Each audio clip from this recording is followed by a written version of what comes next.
Kami tidak ada kejadian khusus dan keberatan dari paslon nomor 3. Namun kami ingin berkomentar sedikit.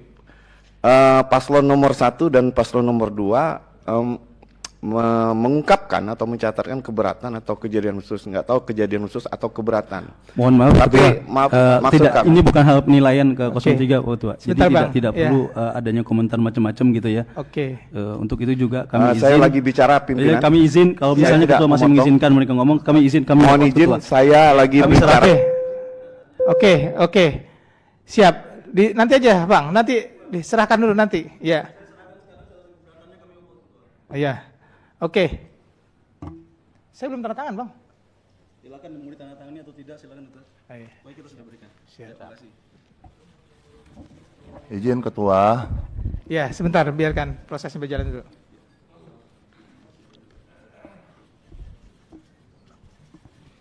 Saya persilahkan 03 dulu ya untuk menyampaikan. Jadi jangan diselak dulu. Iya. Silakan. Saya Tidak harus menanggapi, Bang. Jadi pertanyaannya kejadian khusus atau keberatan yang perlu disampaikan untuk yang tadi sudah disampaikan. Izin Ketua, kami mundur dari sidang. Terima kasih. Ya, terima kasih, Bang. Silakan.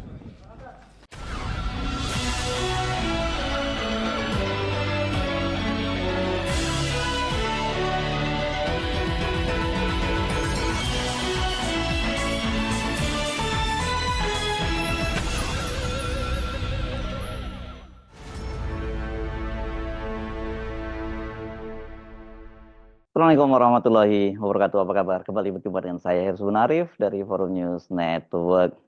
Harapan Ridwan Kamil dan Suswono untuk menjadi gubernur dan wakil gubernur terpilih di Jakarta ini sudah pupus ya, karena KPUD sudah memutuskan pasangan Pramono Rano sebagai pemenang Pilkada Jakarta tahun 2024 dengan hanya 1 putaran. Jadi artinya ini upaya dari pasangan Pramono Rano untuk bisa memenangkan, andai kata itu Pilkada bisa dilakukan sampai 2 putaran, rasanya sangat berat. Memang masih bisa mereka mungkin melakukan gugatan di Mahkamah Konstitusi, tapi kalau lihat kemarin dari pengesahan suara itu dan kemudian juga tidak adanya yang signifikan dalam pelanggaran maupun kecurangan-kecurangan dari Pilkada, rasanya sangat berat. Jadi kemungkinan besar kalau mereka ini tetap akan maju ke Mahkamah Konstitusi itu ya seperti dikatakan oleh mantan Ketua Mahkamah Konstitusi Jimli Asidiki itu sebagai upaya untuk menenangkan para pendukungnya. Ya bagaimanapun juga ini kan peristiwa ini sungguh mengejutkan, bukan hanya buat Ridwan Kamil dan Suswono, tapi juga terutama ini bagi pendukung-pendukung dari Koalisi Indonesia Maju Plus, wabil khusus saya kira begitu kita nyebutnya PKS. Kenapa? Karena mereka ini kan diusung oleh 15 partai politik dan hanya berhadapan dengan satu partai politik yakni PDIP yang mengusung Pramono Rano, didukung oleh kekuasaan, didukung oleh Pak Jokowi, didukung oleh Pak Prabowo Subianto. Tapi ternyata suaranya kalah jauh, kalah telak, dan yang lebih mengenaskan ternyata itu mereka bisa dikalahkan hanya dalam 1 putaran. Dan ini tentu saja kita mesti menyebutnya dalam hal ini dia dikalahkan oleh PDIP dan yang mengusung Pramono Rano yang didukung oleh Anies Baswedan. Putusan bahwa pasangan Pramono Rano itu memenangkan Pilkada Jakarta 1 putaran saja itu kemarin diketok oleh Ketua KPUD Jakarta Wahyu Dinata. Dan itu diwarnai dengan walkout oleh saksi dari tim Ridwan Kamil Suswono, dan sementara saksi dari paslon nomor 2 yakni Dharma Pongrekun dan Kunwardana itu juga menolak untuk menandatangani. Tapi dia tetap stay sampai akhir acara. Komisi Pemilihan Umum Daerah Khusus Jakarta. Keputusan Komisi Pemilihan Umum Provinsi Daerah Khusus Jakarta nomor 210 tahun 2024 tentang penetapan hasil pemilihan gubernur dan wakil gubernur Daerah Khusus Jakarta tahun 2024. Ketua Komisi Pemilihan Umum Provinsi Daerah Khusus Jakarta menimbang dan seterusnya, mengingat dan seterusnya,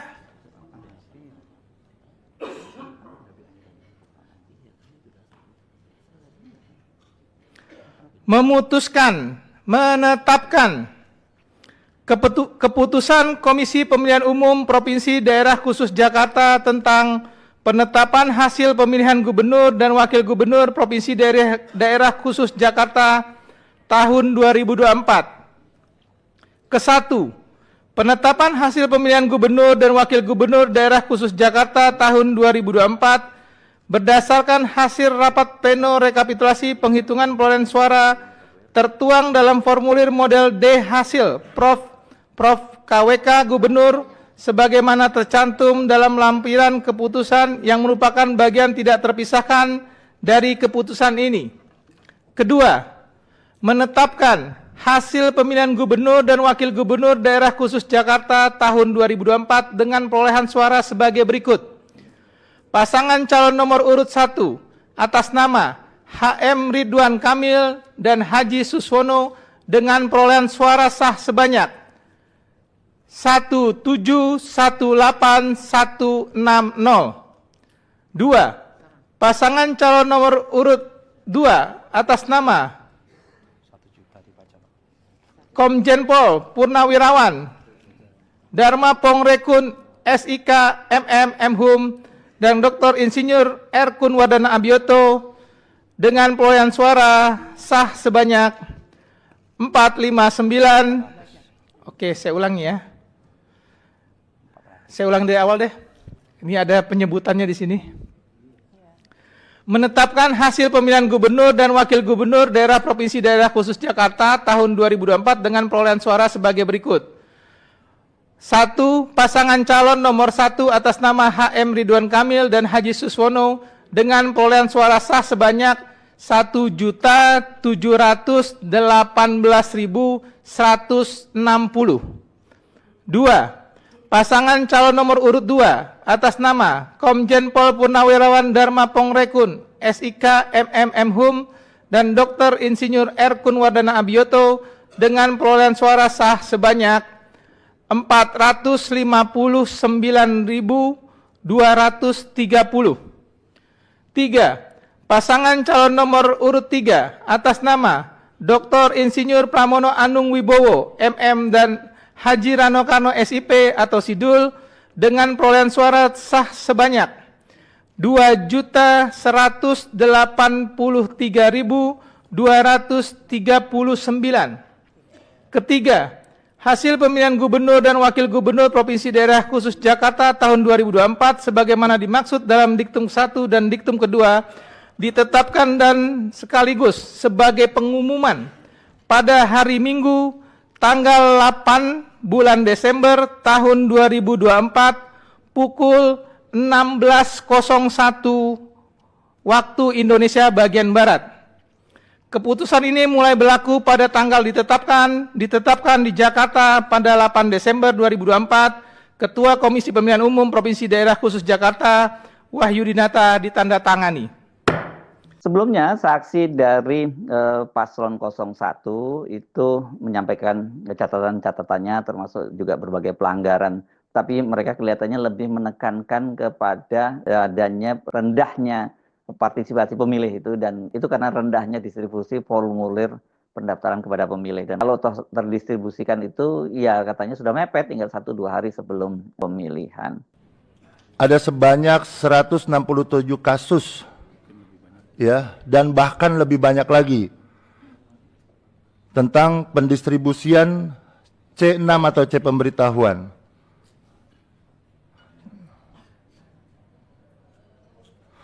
Yang menurut kami seharusnya bisa dilakukan PSU. Dalam hal ini kita memiliki banyak rujukan, diantaranya putusan Mahkamah Konstitusi 247. Akan tetapi pihak Bawaslu dan Panwaslu tidak sama sekali mengindahkan apa yang sudah kita laporkan. Dan ini terjadi secara keseluruhan dan masif. Baik dari Jakarta Selatan, Jakarta Barat, Jakarta Utara, Jakarta Timur, Jakarta Pusat, termasuk di Provinsi DKI kami melakukan pelaporan, akan tetapi sampai hari ini diputuskan ini kegiatan rekapitulasi, tidak ada satupun laporan kami yang memiliki hasil akhir seperti apa. Apakah kemudian rekomendasinya itu tidak dilanjutkan atau dilanjutkan atau ada pelanggaran dan sebagainya. Dan kami sudah melakukan konsultasi dan sudah mendatangi pula terhadap laporan tersebut baik kepada Panwaslu Kota maupun Bawaslu Provinsi. Akan tetapi sampai detik ini, sekali lagi, seharusnya dari Perbawaslu itu bisa dilakukan dan bisa dijalankan, dan ini saya melihat, saya tuliskan ini semua ketua, kami melihat ada unsur-unsur yang memang disengaja untuk agar tidak terjadinya PSU, terutama oknum-oknum yang kami katakan yang telah kami laporkan pula ke DKPP, baik itu Bawaslu Provinsi, Bawaslu Kota maupun Bawaslu maupun KPU. Kemudian indikasi penurunan kualitas pilkada, temuan-temuan tersebut menunjukkan adanya potensi menurunkan kualitas terhadap pelaksanaan pilkada di Jakarta dan mencerminkan ketidakprofesionalan KPU dalam hal ini, serta Bawaslu dalam menjalankan tanggung jawab mereka baik secara moral, konstitusional maupun secara hukum. Oleh karena itu, dari apa yang terjadi di seluruh ini, kami 01, pasangan 01, Pak Ridwan Kamil dan Suswono, apapun yang terjadi hari ini, kami akan melakukan proses hukum. Dan kami akan melanjutkan ini tentunya sesuai dengan konstitusi yang digariskan oleh undang-undang kita akan ajukan ke Mahkamah Konstitusi untuk kita mencari sebuah keadilan mana sesungguhnya yang seharusnya kita dapat hak-hak tersebut. Keberatan yang sama juga disampaikan oleh tim saksi dari Paslon 02. Ini Paslon 02 adalah calon independen Dharma Pongrekun dan Kun Wardana. Sebagaimana proses rekapitulasi dari setiap kabupaten kota, kami mencatat bahwa dapat disimpulkan bahwa terdapat hanya 53% masyarakat yang menggunakan hak pilihnya dari seluruh DPT. Jadi kami menganggap dan menilai bahwa jumlah suara tidak mewakili atau representasi masyarakat. Sehingga kami menilai bahwa legitimasi masyarakat sangat kurang, sehingga kami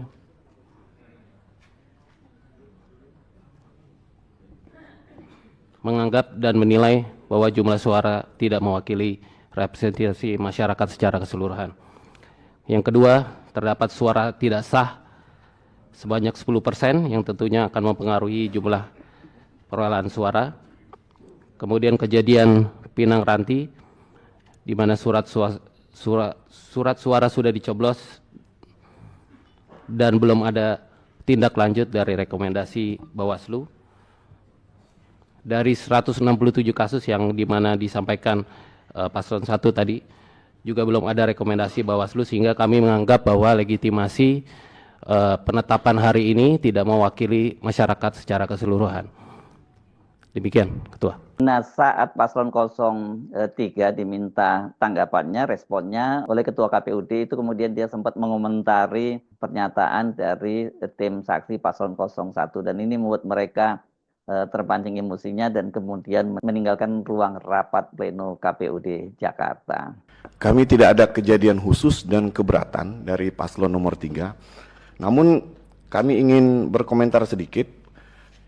Paslon nomor 1 dan paslon nomor 2 mengungkapkan atau mencatatkan keberatan atau kejadian khusus, nggak tahu kejadian khusus atau keberatan. Mohon maaf, tapi maksud tidak, kami, ini bukan hal penilaian ke 03, Ketua. Jadi Sebentar, tidak perlu adanya komentar macam-macam gitu ya. Oke.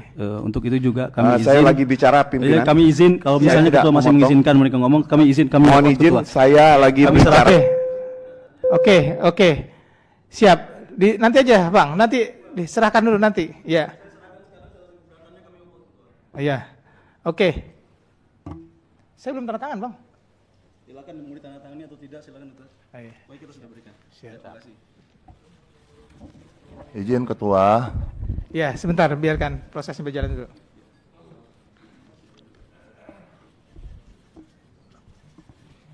Saya persilakan 03 dulu ya untuk menyampaikan. Jadi jangan diselak dulu. Iya. Silakan. Saya lagi- Tidak harus menanggapi, Bang. Jadi pertanyaannya kejadian khusus atau keberatan yang perlu disampaikan untuk yang tadi sudah disampaikan. Izin Ketua, kami mundur dari sidang. Terima Ya, kasih. terima kasih, Bang. Silakan. mungkin pimpinan lebih fokus aja terhadap hasil perhitungan suara atau rekapitulasi, jangan terlalu melebar kemana-mana. Jadi pimpinan harus tegas ketika bicara bukan hasil perolehan suara, saya pikir itu tidak perlu dibahas. Kalau bicara keberatan, bebas saya nggak tahu itu keberatan atau kejadian khusus. Nah untuk itu, kalau paslon nomor 3 menilai proses pemilihan gubernur kali ini sudah berjalan cukup baik, mantap dan lancar dengan salah satu yang setelah dibacakan 90,23% C pemberitahuan sudah terdistribusi ke masyarakat, kepada pemilih, dan sisanya itu dengan berbagai alasan seperti pindah alamat, tidak dikenal, kemudian berubah status, kemudian meninggal dunia, kemudian tidak berada di tempat, bahkan ada yang pindah memilih dan lain sebagainya, dan itu relevan dengan DPT dan serta yang terdistribusi. Untuk partisipasi itu hak konstitusi masing-masing pemilih atau warga. Paslon nomor 3 sangat mengapresiasi proses pemilihan gubernur dan wakil gubernur tahun 2024 ini, dan sudah cukup berjalan baik dan sangat luar biasa, dan kami mengapresiasi kepada para seluruh penyelenggara. Bu Ina. Nah pertanyaannya, kalau kemudian mereka itu walk out, bahkan kemudian juga tentu kalau walk out tidak menandatangani, tapi ada 2 saksi dari tim paslon yang tidak menandatangani, yakni paslon tim 1 dan tim 02, apakah dengan begitu berarti ini tidak sah pengesahan? Ternyata tetap sah, karena ini katanya keberatan-keberatan itu sudah dicatat dalam kejadian khusus, dan yang agak mengherankan buat mereka, mengapa itu baru mereka lakukan pada rapat pleno di provinsi, karena sebenarnya pada rapat pleno di tingkat kota dan kabupaten mereka juga sudah menyampaikan keberatan-keberatannya, dan juga mereka hanya tidak saksinya itu kan kemudian ada beberapa kecamatan yang tidak ditandatangani. Bapak Ibu sekalian, kita masuk agenda selanjutnya, penandatanganan sertifikat hasil berita acara dan sertifikat hasil. Karena tadi nomor 1 dan nomor 2 tidak mau menandatangani dan sudah membuat catatan keberatan, tentu saja kami tidak ingin keberatan ini berkembang menjadi opini di masyarakat, sehingga kami akan menjawab beberapa hal tadi yang sudah disampaikan oleh 01 dan 02. Pak Dodi, mungkin bisa dijelaskan prosedurnya seperti apa? Ya, baik, terima kasih Pak Ketua. Terhadap keberatan dari pasangan calon nomor 1 dan nomor 2, kalau terkait dengan tata cara dan prosedur, maka KPU Provinsi wajib menjelaskan terkait dengan tata cara dan prosedur. Sedangkan terkait dengan perselisihan hasil, apabila ada bukti dokumen yang otentik dan dapat diterima dalam rapat pleno, maka kami melakukan pembetulan seketika. Karena keberatannya tidak terkait dengan selisih hasil, maka kami wajib menjelaskan terkait dengan tata cara dan prosedur. Pertama, terkait dengan keberatan C pemberitahuan yang banyak tidak terdistribusi. Menurut data rekapitulasi hasil formulir C pemberitahuan yang tidak terdistribusi, terdapat 800.417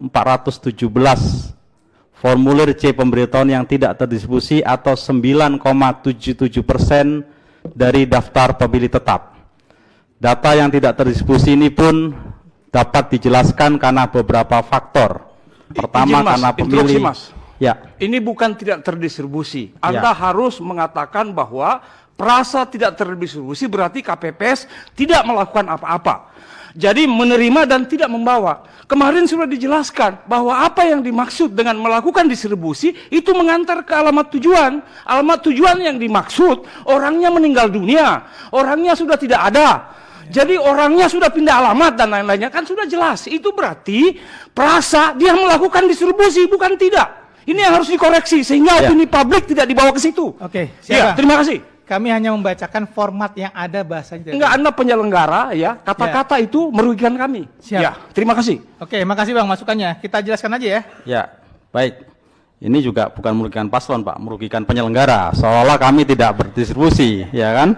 Padahal petugas KPPS sudah melakukan distribusi, tapi karena yang pemilih tersebut ditemui di rumah meninggal dunia, pindah alamat domisili, tidak dikenal, pindah memilih karena berubah status atau karena tidak berada di tempat. Jadi data ini menjelaskan banyak hal, yaitu bahwa penyelenggara sudah berupaya untuk melakukan distribusi kepada pemilih namun terkendala faktor teknis sehingga tidak sampai kepada pemilih. Perlu kami jelaskan dalam peraturan KPU dan nomor 17 tahun 2024 tentang pemungutan dan penghitungan suara serta keputusan KPU nomor 1774 tentang pedoman teknis pemungutan dan penghitungan suara, kalau formulir C pemberitahuan tidak terdistribusi maka bisa diambil kepada ketua KPPS atau kepada KPPS sampai dengan H-1 dengan menunjukkan KTP elektronik dan screenshot daftar pemilih tetap. Kalau nanti pada hari dan formulir C pemberitahuan itu dilakukan rekapitulasi sampai dengan H-1 pukul 17.00. Kemudian kalau ada yang hari H datang meminta C pemberitahuan tetap diberikan oleh petugas KPPS. Sehingga kalau tadi disarankan harus direkap H-1 sudah dilakukan rekapitulasi sebelum pemungutan dan penghitungan suara. Tapi kalau ada pemilih yang hadir kemudian meminta C pemberitahuannya pada KPPS karena pada saat distribusi yang bersangkutan tidak berada di tempat, itu tetap diberikan haknya.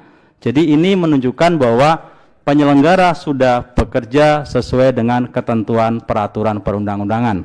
Yang kedua, terkait dengan tingkat partisipasi. Di dalam undang-undang pemilihan tidak diatur bahwa tingkat partisipasi menentukan keabsahan atau legitimasi hasil penyelenggaraan pemilihan. Maka kami akan melakukan penelitian dan kajian dan studi lebih lanjut dengan melakukan penelitian kenapa voting turnout atau tingkat partisipasi ada pemilih yang tidak hadir. Bisa jadi faktor teknis, misalnya karena sedang keluar kota pada hari H, sedang sakit, atau sedang tidak berada di tempat, atau karena memang faktor pilihan, karena memilih adalah hak, bukan menjadi kewajiban. Ini tentu juga kita hormati dan kita hargai. Artinya dari proses nanti evaluasi itu akan menunjukkan apa faktor-faktor pemilih tidak hadir ke TPS, dan kami akan menunggu studi atau kajian atau riset lebih lanjut supaya kita bisa menjawab dengan objektif dan faktual apa penyebab pemilih tidak hadir ke TPS. Dan tentu saja hal tersebut tidak mempengaruhi dari legitimasi hasil pemilihan. Kemudian terkait dengan apa lagi?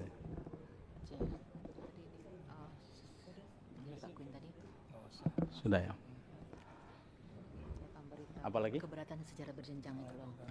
Kemudian terkait dengan keberatan-keberatan saksi sudah ditindaklanjuti oleh jajaran penyelenggara dari tingkat rekapitulasi tingkat kecamatan oleh PPK, rekapitulasi di tingkat kabupaten kota, seperti misalnya terkait dengan dugaan-dugaan pemungutan suara ulang. Kami pada H-1 sebelum rekapitulasi tingkat provinsi juga sudah berkoordinasi dengan Bawaslu Provinsi, dan sampai dengan tanggal 6 Desember kami tidak mendapatkan rekomendasi pemungutan suara ulang. Di dalam Undang-Undang nomor 10 tahun 2016 dan Peraturan KPU nomor 17 tahun 2024 terkait dengan pemungutan suara ulang, itu dapat dilakukan pertama karena rekomendasi dari Panwascam, Bawaslu Kabupaten Kota, Bawaslu Provinsi, atau karena putusan Mahkamah Konstitusi. Sampai dengan H-1 kemarin kami tidak mendapatkan rekomendasi pemungutan suara ulang. Sehingga dengan demikian kami juga mengapresiasi kerja keras dari para penyelenggara ad hoc, PPK, PPS, dan KPPS. KPU Kabupaten Kota berhasil menyelenggarakan penyelenggaraan pemilihan dengan zero pemungutan suara ulang.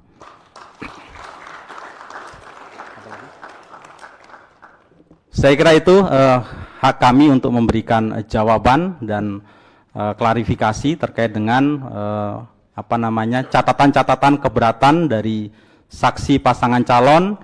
Sebagai catatan, saksi pasangan calon dari semua tingkatan, di tingkat kecamatan sebagian besar menandatangani, di tingkat kabupaten kota paslon nomor 1 tidak bertanda kecuali di Jakarta Selatan bertanda tangan 33 pasangan calon, sedangkan saksi pasangan nomor 2 dari tingkat kecamatan, tingkat kabupaten kota semua bertanda tangan dan tidak ada keberatan kejadian khusus, hanya di tingkat provinsi menyatakan tidak menerima hasil pemilihan. Jadi kalau sudah disahkan oleh KPUD ini rekapitulasi tingkat provinsinya, ya ini tinggal pelantikan, tetapi tentu menunggu hasil dari gugatan mereka di Mahkamah Konstitusi. Apakah akan mempengaruhi hasil ini? Rasanya tidak ya, karena memang ada kecurangan seperti yang terjadi di TPS Pinang Ranti, Jakarta Timur. Pada waktu itu sudah ada kertas suara yang tercoblos untuk pasangan nomor 3. Kemudian soal ini sudah dilakukan tindakan, yakni berupa penonaktifan ketua KPPS-nya, sementara surat yang dicoblos pun itu dicegah masuk, jadi tidak masuk ke dalam TPS, jadi tidak mempengaruhi penghitungan suara di situ. Jadi memang artinya ada percobaan kecurangan, tetapi ternyata motifnya seperti dikatakan oleh KPUD di Jakarta Timur bahwa dia ini hanya untuk menambah suara karena yang hadir, tingkat partisipasi itu sangat rendah. Memang soal tingkat partisipasi ini menjadi salah satu soal, bukan hanya terjadi di Jakarta, tapi di seluruh pilkada serentak kali ini, tingkat partisipasi publik itu sangat rendah, gitu. Beda jauh dengan waktu Pilpres kemarin. Tetapi apakah ini kemudian bisa menjadi dasar untuk dilakukan pemungutan suara ulang, gitu ya? Dan kalau dilakukan pemungutan suara ulang, apa pertimbangannya misalnya? Apakah di TPS yang sangat rendah dan diulang kembali? Saya kira mungkin tidak terjadi, karena itulah mantan Ketua Mahkamah Konstitusi Jimli Asidiki menyatakan ya secara tersirat dia sudah mengingatkan bahwa ini nggak akan bisa jadi dasar dari Mahkamah Konstitusi untuk mengabulkan gugatan dari tim paslon 01 Ridwan Kamil Suswono. Dan tampaknya pasangan Ridwan Kamil dan Suswono juga sudah tahu bahwa itu tidak bisa mempengaruhi hasil pilkada. Tapi seperti dikatakan oleh Jimli, yaitu untuk apa ya, untuk semacam solusi kalau dia menyebutnya, atau ini semacam katarsis ya gitu, supaya tidak menimbulkan kejengkelan dari atau kemarahan dari para pendukung mereka, karena mereka yang di lapangan sudah mati-matian, terutama ini saya kira kader PKS yang terpukul. Kalau kader-kader partai lain kan nggak ada yang turun ya, boleh dibilang ya. Nah, terus kemudian ketika mereka udah fight, tapi kok ternyata para petingginya nggak fight. Jadi itulah kira-kira konteksnya kalau sekarang mereka mengajukan gugatan ke Mahkamah Konstitusi. Jadi ini tinggal menunggu waktu saja soal pelantikan dari pasangan Pramono Rano. Dan rasa-rasanya memang tidak ada yang bisa mengganjal lagi.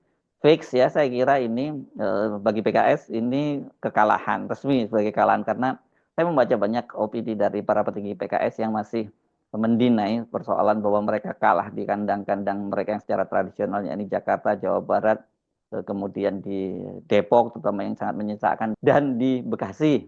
Nah, mereka menyatakan bahwa kan Jakarta belum kalah karena masih ada putaran 2. Kalau nanti putaran 2 menang bagaimana katanya. Sekarang saya kira sudah pupus lah harapan untuk menang di putaran 2. Boro-boro untuk menang di putaran 2. Untuk adanya pilkada putaran kedua pun rasanya sangat sulit. Jadi realitasnya seperti itu, bahwa di tengah kemenangan dari klaim kemenangan di mana-mana, itu mereka sangat tercoreng karena kalah di Jakarta yang ini jelas merupakan ibu kota negara, walaupun sekarang ini sudah direvisi namanya bukan Gubernur DKI Jakarta, tapi status Jakartanya sebagai ibu kota itu masih tetap. Jadi bingung kan? Seperti yang saya bahas dalam konten sebelumnya. Saya Hersubun Arif dari Forum News Network. Sampai jumpa lagi. Wassalamualaikum warahmatullahi wabarakatuh.